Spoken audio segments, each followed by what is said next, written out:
Bagaimana kondisi di Kiev, Ukraina saat ini? Saat kedatangan Presiden Jokowi sudah bergabung bersama kami Pepi Aprianti, warga negara Indonesia yang saat ini tinggal di Kiev, Ukraina. Selamat sore waktu Jakarta, Mbak Pepi. Selamat siang dari Ukraina, Mbak Safa. Baik, Mbak Pepi, bisa diceritakan saat ini bagaimana kondisi Kiev secara umum, keadaan di sana seperti apa?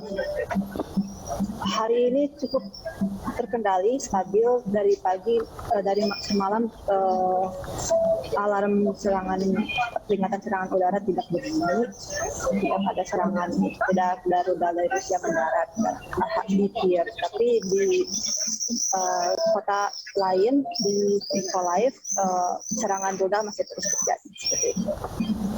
Ya, Mbak Pepi, dengan siapa saja Anda tinggal di Ukraina, lalu bagaimana kondisi tempat tinggal Anda, apakah tergolong aman dari serangan Rusia?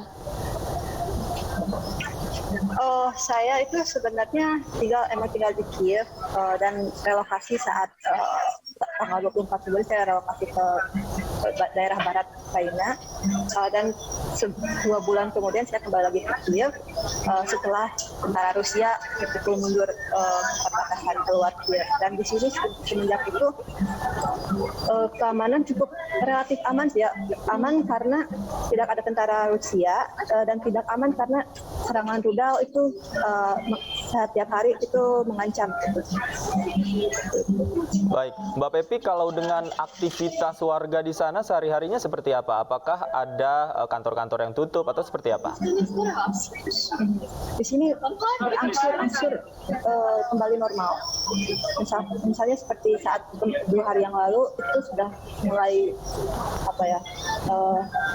kembali normal, hanya saja ada serangan lagi ditujukan ke pusat kota Kiev, dan dari situ mulai warga kembali waspada dan kembali waspada terhadap peringatan serangan udara gitu.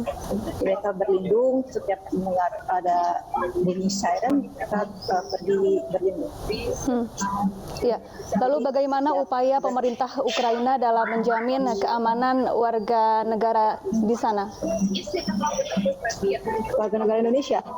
Ya, dan juga warga negara Ukraina dan warga negara Indonesia di sana. Kalau menjamin itu tentu saja tentara Ukraina berusaha untuk memukul mundur tentara Rusia keluar dari pusat kota. Tapi untuk menjamin karena itu situasi perang ini nggak ada yang tahu ya, kita sudah bisa dibilang mengambil resiko setiap hari itu belum merasa aman, itu sudah resiko kita untuk memutuskan kembali sini gitu ya. Dan untuk orang Ukraina ini rumah mereka mau kemana gitu kan, untuk relokasi atau untuk menjadi pengungsi itu ada yang siap, ada yang tidak. Jadi mereka memutuskan untuk tinggal di sini dengan tekad bertahan. Baik, Mbak Pepi, hari ini kan ada kunjungan Presiden Joko Widodo ke kota Kiev. Nah, dari penglihatan Anda di sana, apakah ada situasi yang berbeda, mungkin dari sisi pengamanan atau seperti apa? Dari sisi pengamanan sama seperti saat kunjungan pemimpin dunia yang lain yang berkunjung ke Kiev ya, sangat ketat dan juga maksimum security seperti itu sih. Dan kalau untuk yang tentara mendampingi di tengah kota tidak ada. Ya, lalu bagaimana dengan tanggapan dan juga sambutan warga negara Indonesia di sana menanggapi pertemuan Presiden Joko Widodo dengan Presiden Ukraina Volodymyr Zelensky? Komunitas warga negara Indonesia di sini cukup positif ya, karena kita sangat mengharapkan dengan adanya kunjungan dari Presiden Jokowi ini ke Kiev, Ukraina itu bisa membantu menghentikan serangan agresi militernya Rusia.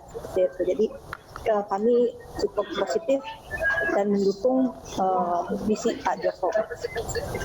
Baik, Mbak Pepi, kemudian bagaimana koordinasi yang dilakukan antara warga negara Indonesia yang tinggal di Kiev jika memang terjadi hal-hal yang sifatnya darurat begitu, seperti apa koordinasinya? Terjadi yang darurat, sudah darurat sepertinya sekarang sudah situasi perang, itu sudah dimulai dari tanggal 24 Februari kemarin, dan kita sudah melalui banyak proses, dan saat ini saya saya adalah istilahnya apa ya, bertanggung jawab atas diri saya sendiri. Jadi tidak ada KBRI tidak bertanggung jawab atas keamanan saya sekarang di sini karena saya sudah menandatangani dokumen tersebut seperti itu.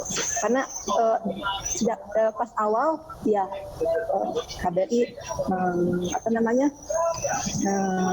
menyediakan atau memfasilitasi untuk evakuasi seperti itu kan, dan untuk yang tidak bersedia dievakuasi ya itu sudah harus ditanggung sendiri resikonya seperti itu.